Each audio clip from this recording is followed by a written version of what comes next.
Oh, hello, good afternoon everyone. Nagbabalik na pod ang inyong cute na kusinera. Buhat bang ko no but love your own. So, by the way, for today's video guys, kay magluto ko og among panihapon. So, magsugod na ko og gisa diri no, giunan ako ng ahos, then while gisa-gisa ko diha guys check ko sa akong mga bago nga friend na ila-ila ra po nako diri sa social media. So, multitasking ni live diri sa Pikas, video diri sa Pikas ana. So mura to no, so mekos na ko nagtarong ako ang kanang lamas, then sunod na din ako ni akong karne, nagbutang na din ko paminta, gamay na bitchin, then asin kay ing ana jud ko as usual kanang ginabutangan jud ako na daan para manuot ang lasa, and then ana sila mawala daw ang lansa sa karne ana daw.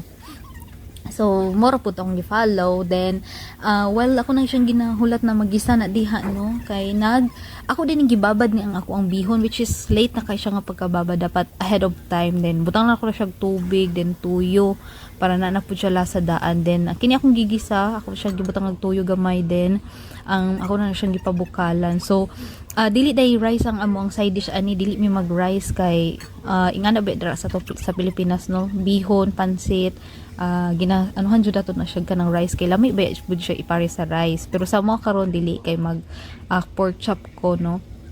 Nagbutang na puday ko og kanang tubig kay para maluto na jud na ato ang karne, then while ginapabukalan na ko na siya, ginaluto na ko ang karne kay giprito na nako ni ang ako ang pork chop. So basig matingala mo guys no nga naakoy ka ng nagisa na ko og karne, magprito pa jud ko og karne, so mas lami man jud pag kanang daghan og karne ang imuhang bihon. So moto na bukal na siya, nag-add na ko dira og kanang say tawag ani kanang magic sarap kay para maoki na ang lasa no. Unya ako na po ning gibali-bali ang ako ang pork chop para dili po siya mapagod no. So okay na naluto na siya diha, pero gipagtilaw na ko kay marag kulang siya gamay og magic sarap, na po ko'y nabili na gamay, gihurot na lang nako siya no. So gilunod na po din ako niya ako ang bihon, gahi pigid siya guys, gwapo jud itong nababad nimo siya nga ahead of time, pero pwede ra gud gihapon siya kay naaman kayo tubig, ayaw lang daghan na gid kayo og tubig kay para dili po watery imuhang kuano kanang imong bihon. So mas lamit po siya nga uga niya, gitakluban ako siya mo like 2 to 3 minutes or 4 minutes siguro, then nag-add ko paminta, then gilunod po dahil ako niya ang ako ang gulay. So first time ko magluto na ipaulahin ako gluto ang ako ang gulay, kay katong first na akong luto na murag na overcook na ko siya ba, nalata ang iyang gulay, so murag wala na siya lami. So kini i-try na ko siya okay ba siya, kung half cook ra ba siya or maluto ba jud ang gulay. So gitakluban lang nako na siya like 3 minutes to 5 minutes no. So naluto na pud ako ang pork chop, ako na siyang gihaon. So cheka-cheka ra gihapon, continue atong cheka-cheka di sa atong mga bagong friend. Then ukay-ukay yun jud ni siya tarong na i-check nin siya from time to time kay basig kanang mapagod na good siya, kay wala naman pud good ni siya tubig nang gi-absorb na siya sa bihon ba.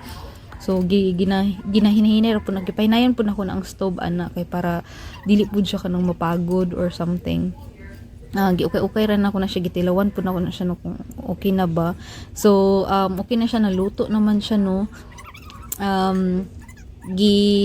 Kuan din ako na siya, last na ako siyang gitakluban for like 3 minutes bago na ako siya gi-open niya.